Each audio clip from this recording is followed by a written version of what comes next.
ఓం సాయిరామ్. ఈ రోజు మనం వినబోతున్నది ఒక చిన్న గ్రామంలో జరిగిన అద్భుతమైన బాబా చరిత్ర.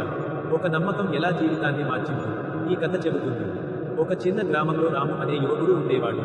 అతను ఎంతో కష్టపడి పనిచేసేవాడు, కానీ ఎప్పుడూ విజయానికి చేరుకోలేకపోయేవాడు. జీవితం పట్ల నమ్మకం తగ్గి హృదయం భారంగా మారింది. ఒక రోజు రాము షిరిడీకి వెళ్లాలని నిర్ణయించుకున్నాడు.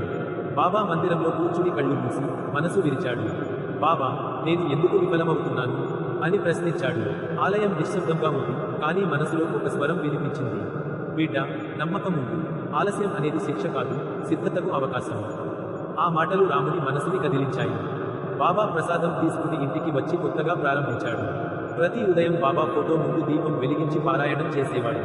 శ్రద్ధ, సబూరి అనే బాబా మంత్రాన్ని జీవన మంత్రంగా తీసుకున్నాడు. కొద్ది రోజులకే చిన్న అవకాశాలు రావడం మొదలయ్యాయి. ఆ చిన్న అవకాశాలను కూడా పెద్దగా మార్చే ధైర్యం బాబా ఇచ్చాడు. బాబా మీద నమ్మకంతో రాము ప్రతి సమస్యను ప్రశాంతంగా ఎదుర్కొన్నాడు. ఒక రోజు అతనికి తన కలల ఉద్యోగం వచ్చింది. బాబా దయతో అతని జీవితం మారిపోయింది. అతను ఇప్పుడు తన గ్రామంలో ఇతరులకు సహాయం చేసే వ్యక్తిగా మారాడు. నమ్మకం కలిగి ఉన్నవాడిని ఎవరూ ఆపలేరు అని చెప్పేవాడు. బాబా మీద ఉన్న విశ్వాసం అతనికి శాంతి, శక్తి రెండింటినీ ఇచ్చింది. ఒకసారి రాము బాబా ఆలయంలో సేవ చేస్తున్నప్పుడు ఒక వృద్ధురాలు దగ్గరికి వచ్చింది. ఆమె చెప్పింది, బాబా నన్ను నీ ద్వారా ఆశీర్వదించమన్నాడు. ఆ మాటలు విన్న రాము గుండె నిండిపోయింది. అతను గ్రహించాడు, సేవే అసలు భక్తి అని. ఆ రోజు నుంచి అతను ప్రతిరోజు కనీసం ఒకరికి సహాయం చేయడం ప్రారంభించాడు. రాము పేరు గ్రామంలో బాబా బిడ్డగా మారింది. అతని జీవితం ప్రేరణగా మారి చాలా మందిలో విశ్వాసాన్ని రగిలించింది. అతని నోటి మాట ఒక్కటే, బాబా విశ్వసించు, నీ దారి తానే వస్తుంది.